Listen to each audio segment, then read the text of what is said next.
Hi, my name is Laurence Brandings and I'm from Antwerp. And Antwerp has always been historically a very important place for diamond trading, but also for fashion. And this is why I also studied at the Royal Academy of Fine Arts. I studied fashion there. And that's also really where I learned to fine-tune my creative process. And in this school, a lot of other very famous designers graduated, which is also really why I really wanted to study there.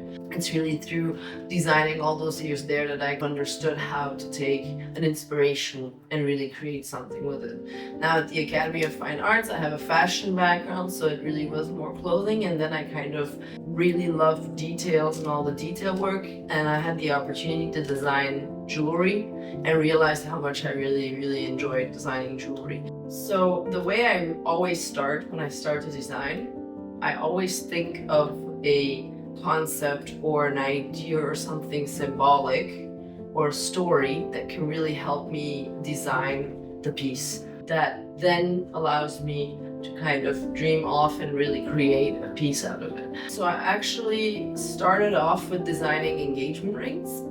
And for me, the most important thing when you get married is that you become a union. And so I really wanted to take that symbolism and bring it into the design. And that's actually an example of really how I would start designing. So that's also why you see that it was initially an engagement ring, and then you could take the wedding band and place it together and it would create a union, and visually your design would be completed on the day of your wedding. And so that was that whole concept and that whole symbolism. That was what I got inspired by to start with that first collection. But I have many other pieces. For example, I designed also another piece where it was really inspired by freedom.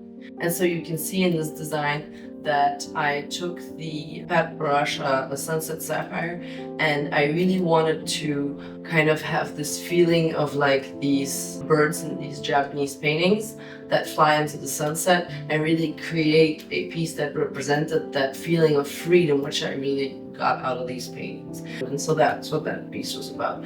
So again, that's a story, so that's what I want to explain, that to me it's very important in my creative process to really have a story behind it. Another thing that I also get inspired by, of course, is if I see a beautiful gemstone or a beautiful color or maybe a painting, or it can really be many things.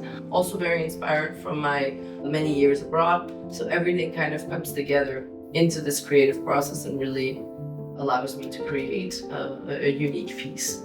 So sometimes I also design custom pieces in which I really work together with the client. And there, of course, my inspiration will be the story the client tells me. So there was another design we worked on where it was really meant to represent the 3 children they had. And so it was really important for me, as you can see in this design, to really create something that would represent these 3. So that was the start of that inspiration. And at the key of everything, what's really important to me is that art of self-expression. That's really what's the key part of all of my collection. And it's about allowing the wearer to be part of this, of expressing themselves through their jewelry. So that's also how come all of my jewelry can evolve, because it's important to me that as you evolve, you can keep on expressing yourself by combining and creating, and really you keep on evolving your pieces and expressing yourself.